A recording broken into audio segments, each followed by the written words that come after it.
अस्सलाम वालेकुम स्टूडेंट्स। आज हम केमिस्ट्री क्लास फर्स्ट ईयर, हमारा लेक्चर नंबर है 27 और टॉपिक है हमारा वंडर वाल equation for real gases, chapter number 3 का। लास्ट हमने नॉन आइडियल बिहेवियर देखा था गैसेस का और उसकी जो डेविएशन थी काजेस, जो उसकी काजेस थी डेविएशन की आइडियलिटी से, वो पढ़ी थी। आज हम पढ़ेंगे वंडर वाल equation for real gases. Real gases के लिए वंडर वाल ने क्या इक्वेशन दी थी, उसके लिए उसने पॉइंटेड आउट किया था कि जो दो फैक्टर्स हैं वॉल्यूम एंड प्रेशर करेक्शंस, उनको आइडियल गैस के लिए अप्लाई करने के लिए या रियल गैस के लिए अप्लाई करने के लिए हमें उनमें करेक्शन चाहिए होती है। तो पहले है volume correction.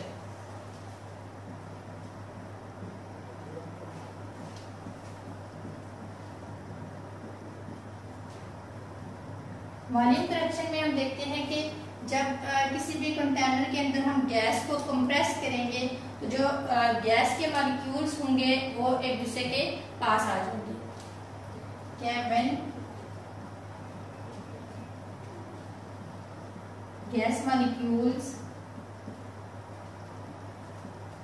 Are compressed,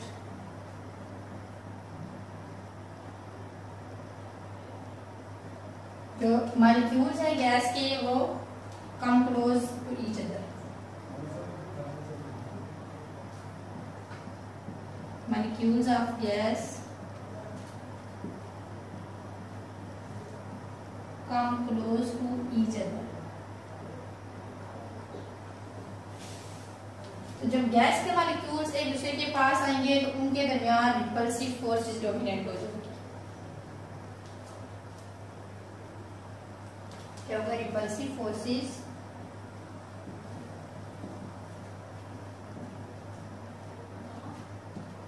operate between them। ये किस केस में हो रहा है? जब हम गैस के मॉलिक्यूल्स को कंप्रेस कर रहे हैं, वो एक दूसरे के पास आ रहे हैं, उनके दरमियान कौन सी फोर्सेस ऑपरेट हो रही हैं या क्रिएट हो रही हैं? Repulsive forces.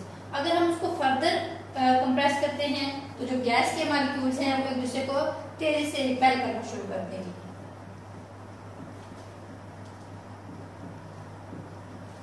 If further compressed,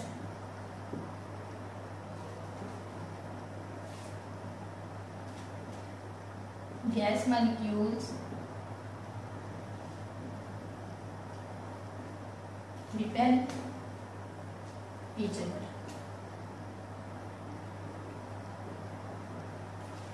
इससे हमें पता चल रहा है कि किसी भी जो गैस होती है उसका अपना एक स्पेसिफिक वॉल्यूम होता है। रियल में हम देखते हैं कि किसी भी कंटेनर के अंदर हमने अगर गैस रखी हुई है तो उसका अपना वॉल्यूम होगा, उसको हम गैस के वॉल्यूम को निग्लिजिबल नहीं कर सकते।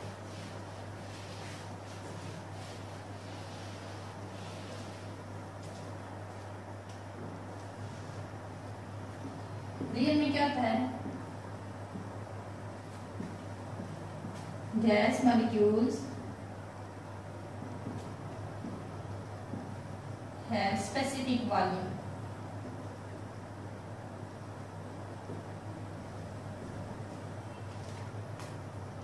that is not neglected, that is no longer neglected।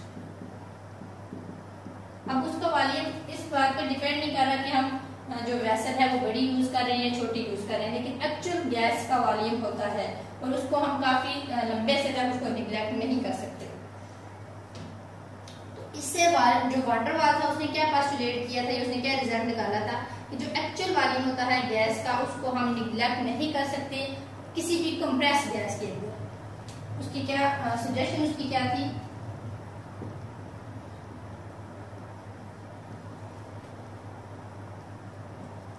He concluded that actual volume of gas cannot be neglected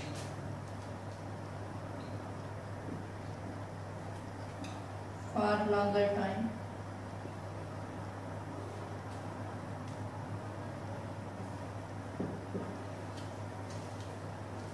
in highly compressed state.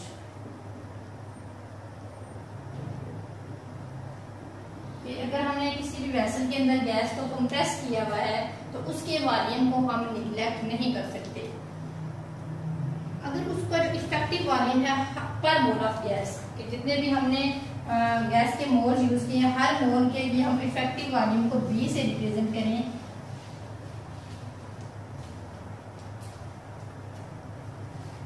Then volume available to gas is volume of vessel minus. अगर हमारे पास जो जितने भी for 1 mole of gas, अगर vessel के अंदर हमारे पास गैस है तो उसके पर मोल के लिए हमारे पास जो इफेक्टिव वॉल्यूम है V इक्वल टू B, उसको हम किससे रिप्रेजेंट कर रहे हैं? B से। तो जो हमारे पास उसका अवेलेबल वॉल्यूम होगा गैस का, वो किसके इक्वल आ जाएगा? वेसल के वॉल्यूम के इक्वल माइनस जो B है हमारे पास, V free equal to V vessel minus B के जो अवेलेबल वॉल्यूम है हमारे पास वो किसके इक्वल आ गया? वेसल के वॉल्यूम माइनस जो पर मोल ऑफ गैस, हर जो गैस के मोल हैं उनका जो वॉल्यूम है उससे हम वेसल के वॉल्यूम में से उस वॉल्यूम को माइनस कर लेंगे। तो हमारे पास कौन सा आ जाएगा? जो अवेलेबल वॉल्यूम है। यहाँ पे जो V फ्री है इसको हम क्या कहते हैं? क्या है? Available volume. अब जो B है फैक्टर B, इसको हम क्या नाम देते हैं? Excluded volume.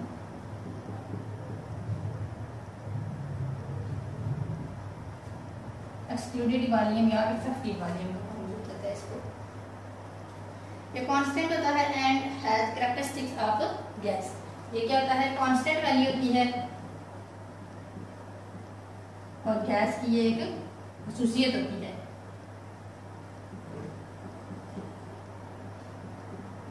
Characteristic of gas.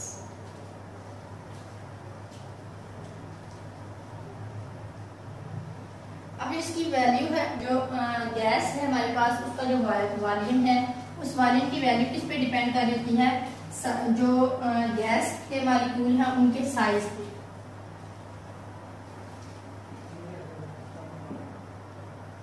इस वैल्यू डिपेंड अपॉन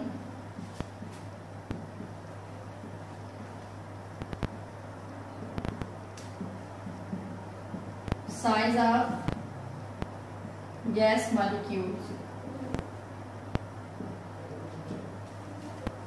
गैस के मॉलिक्यूल्स का साइज क्या है, उसकी जो वॉल्यूम की वैल्यू है उस पर डिपेंड करती है। अब आपके बुक में टेबल दिया हुआ है 3.3 पेज नंबर 71 पे। देखिए वहां पे डिफरेंट गैसेस हैं, उनके जो B की वैल्यू और A की वैल्यू यहाँ पे दी हुई है। अब जो A है वो उसका एक्चुअल वॉल्यूम होता है और B जो है एक्सक्लूडेड वॉल्यूम जो हमने देखा है। हाइड्रोजन के लिए है, ऑक्सीजन के लिए नाइट्रोजन, अभी डिफरेंट गैसेस है, ये आपको देख लें। इससे हमें क्या पता चलता है कि जो इंटरेस्टिंग है, इससे हमें ये पता चला है कि जो एक्सक्लूडेड वॉल्यूम B है वो इक्वल उसके जो एक्चुअल वॉल्यूम है उसके इक्वल नहीं होता। जब हमने टेबल देखा वहां से हमें क्या पता चला है कि जो B है वो B is not equal to actual volume.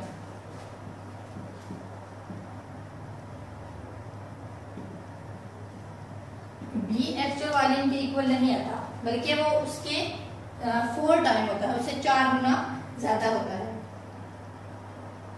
In fact, it is 4 times the actual volume of molecules. कि मॉलिक्यूल का जो एक्चुअल वॉल्यूम है उससे ये 4 टाइम ज्यादा होता है। ये हमारे पास आ गया Vm। अब यहाँ पे Vm क्या है? Actual volume of molecules. Gas के मॉलिक्यूल्स का जो एक्चुअल वॉल्यूम है वो क्या है? Vm। अब B यहाँ पे इफेक्टिव वॉल्यूम हो गया, excluded volume of 1 mole of gas. अब इसकी अगर हम एग्जैक्ट डेफिनेशन देखें तो क्या होगी?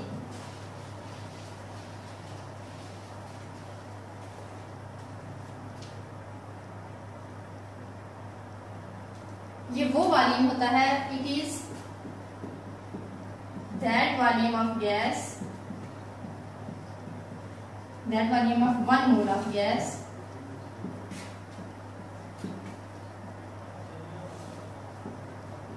which it occupy,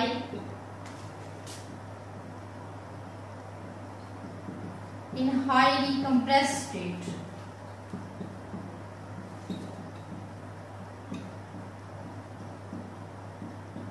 and not in liquid। जब हम गैस को कंप्रेस करते हैं, उस पर प्रेशर जब ज्यादा लगा रहे होते हैं, उस टाइम जो उसका वॉल्यूम होता है उसको हम कहते हैं, ये कौन सा है, बी वॉल्यूम, एक्सक्लूडेड वॉल्यूम। और ये अगर लिक्विड की फॉर्म में जब हम देखते हैं तो वहां पे ये एक्सक्लूडेड वॉल्यूम नहीं आता, ये गैस की फॉर्म में ही आएगा। तो यहाँ तक हमने देखा है वॉल्यूम करेक्शन। इसके लिए हम इसको रिवाइज कर लेते हैं। क्या पढ़ा है कि जो वॉन डेर वाल था उसने एक्सपेरिमेंट किया जो भी कि गैस को उसने कंप्रेस किया, जिस पे प्रेशर बढ़ाया, तो देखा कि जो उसके दरमियान रिपल्सिव फोर्सेस हैं वो ज्यादा ऑपरेट हो रही है, उनके दरमियान क्या आ जाती है, रिपल्सिव फोर्सेस। तो जब उस पे प्रेशर हम और बढ़ा रहे हैं तो क्या होगा, मॉलिक्यूल जो है वो एक दूसरे को रिपेल करना शुरू कर देंगे तेजी के साथ।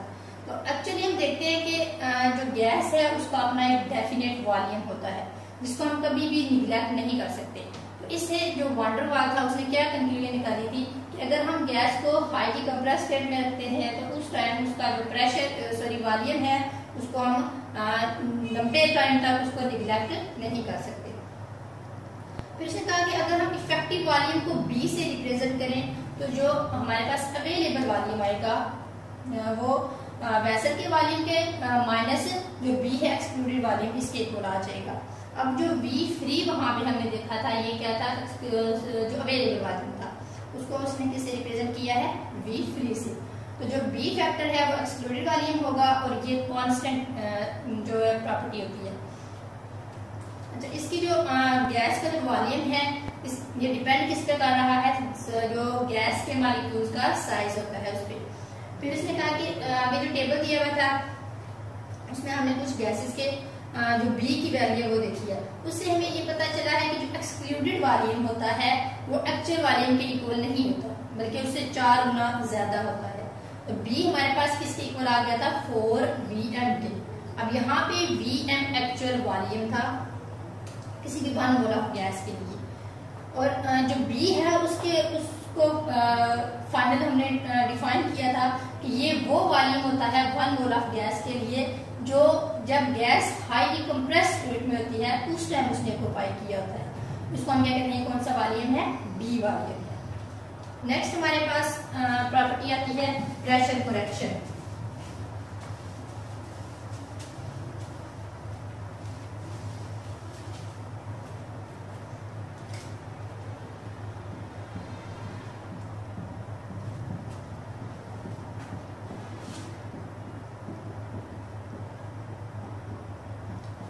प्रेशर करेक्शन, तो इसके लिए जब हम देखते हैं कि गैस हमने ली हुई है तो उसके अंदर जो मॉलिक्यूल होता है गैस के अंदर क्या है, एक molecule in a gas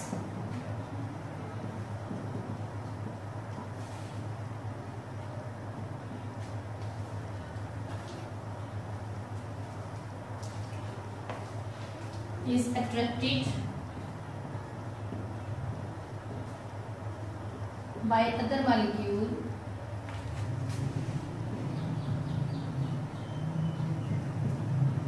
from all sides। के फर्स्ट करें हमारे पास ये एक मॉलिक्यूल है, ठीक है, तो ये एक कंटेनर के अंदर हमने गैसेस ली हुई है, ये एक मॉलिक्यूल है ए हमारे पास। तो इसके साइड्स पे कितने ही मॉलिक्यूल हैं, सारे इसको क्या कर रहे हैं, अपनी तरफ अट्रैक्ट कर रहे हैं। क्या है कि ये कंटेनर के अंदर हर तरफ से क्या हो रहा है, अट्रैक्टेड हो रहा है। तो इसके दरमियान जो फोर्स ऑफ अट्रैक्शन होंगी वो क्या हो जाएगी, कैंसिल हो जाएगी। तो हम अगर एक मॉलिक्यूल जो है स्ट्राइक करेगा वॉल ऑफ कंटेनर, अगर वो कंटेनर की वॉल के साथ टकराना चाहता है, एक मॉलिक्यूल है वो कंटेनर की वॉल के साथ टकराएगा तो वहां पे ये इस पे क्या होगी, फोर्स ऑफ अट्रैक्शन होगी toward the other molecule in the gas. क्या करेगा कि ये अगर वॉल के साथ टकराना चाह रहा है, फर्स्ट करें यही है, तो रास्ते में और मॉलिक्यूल्स भी होंगे, तो ये क्या करेगा, उन पे फोर्स ऑफ अट्रैक्शन लगा देगा। क्या है कि पहले ये था कि वो मॉलिक्यूल हर तरफ से अट्रैक्ट हो रहा है, लेकिन अब ये कि इसने वॉल के साथ टकराना है तो रास्ते में कुछ और जो मॉलिक्यूल्स होंगे उन पे ये कौन सी फोर्स लगा देगा, फोर्स ऑफ अट्रैक्शन। अब ये क्या कर this decrease the force of its impact on the wall. ये क्या कर देता है कि इसने जो असर वॉल पे लगाना था वो यहाँ पे लगा दिया, तो इस यहाँ पे वॉल पे जो इसका इफेक्ट होना था वो क्या हो जाता है, डिक्रीज हो जाता है। क्या हमने देखा है कि एक मॉलिक्यूल है गैस के अंदर, वो अट्रैक्टेड है हर तरफ से, उसको सारे मॉलिक्यूल अट्रैक्ट कर रहे हैं अपनी तरफ, तो क्या इसके दरमियान जो फोर्स ऑफ अट्रैक्शन हो जाएगी वो कैंसिल हो जाएगी।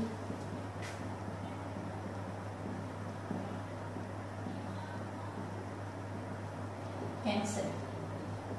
लेकिन अगर वही मॉलिक्यूल कंटेनर की वॉल के साथ टकराना चाहता है तो वहां पे क्या होगा कि इस पे जो फोर्स ऑफ अट्रैक्शन है ये दूसरे मॉलिक्यूल के साथ लगा देगा, रास्ते में कोई भी मॉलिक्यूल मिलेगा तो उस पे ये फोर्स ऑफ अट्रैक्शन एक्सपीरियंस कर देगा या लगा देगा, तो यहाँ पे जो इसका इफेक्ट है वॉल पे वो क्या हो जाएगा, कम हो जाएगा।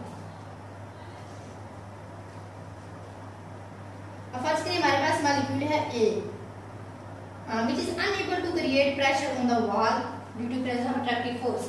क्या होता है कि ये हमारे पास मॉलिक्यूल है, ये हमने देख लिया, तो क्या है कि ये दूसरे मॉलिक्यूल की प्रेजेंस की वजह से वॉल पे कम इफेक्ट करेगा। कि किस वजह उसका असर क्यों कम हो रहा है, क्योंकि रास्ते में जो बी टाइप मॉलिक्यूल्स है वो उसको रोक रहे हैं। अब हम देखते हैं कि अगर जो प्रेशर ऑब्जर्व प्रेशर है on the wall of container is P, यहाँ पे जो इसने प्रेशर लगाना था वॉल पे वो क्या है, पी। फर्ज करें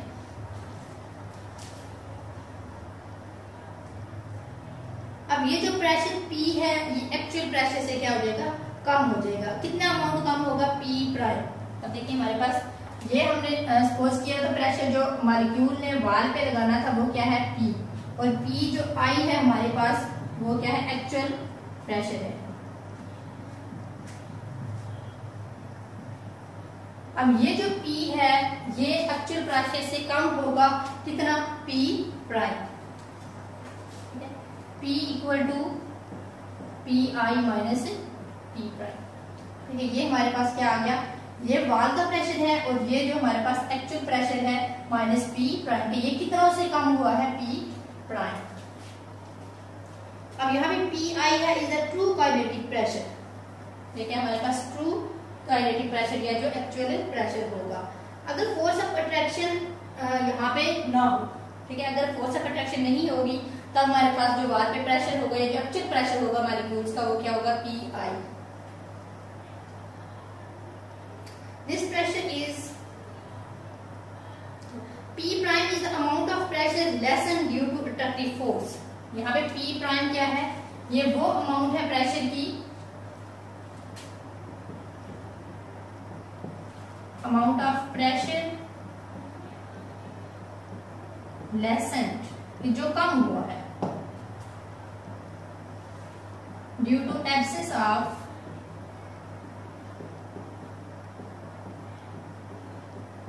अट्रैक्टिव फोर्स। ठीक है, अट्रैक्टिव फोर्स की एब्सेंस में जितना हमारे पास प्रेशर कम हुआ है, लेस हुआ है, उसको हम क्या कहते हैं, ये क्या है, पी प्राइम। उसको हम पी प्राइम से डिनोट करेंगे। आइडियल प्रेशर पी आई है, यहाँ पे हम उस आइडियल प्रेशर को कैसे लिखेंगे, P I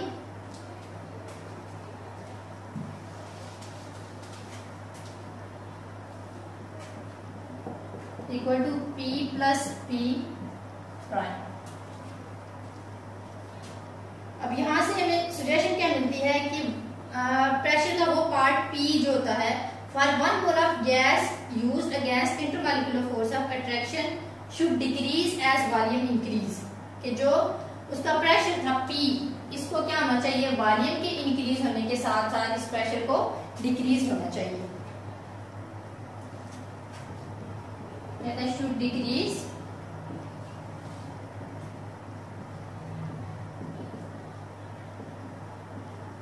with increase in volume. जब वॉल्यूम इंक्रीज हो रहा हो इस प्रेशर को क्या होना चाहिए, डिक्रीज होना चाहिए।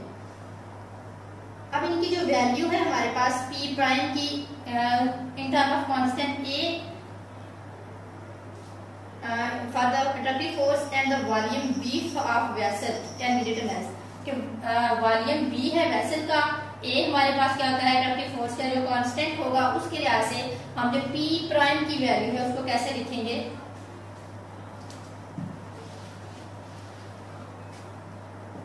P prime equal to A by V square. Volume increase हो रहा है, ये हमारे पास वैल्यू कहाँ से आई है कि इस वैल्यू को हमने P प्राइम की जो वैल्यू है इसको कांस्टेंट A की फॉर्म में लिखना है और वॉल्यूम यहाँ पे क्या है वेसल का जो वॉल्यूम है उसके लिहाज से अगर हम P प्राइम की वैल्यू लिखें तो वो ये हमारे पास आती है।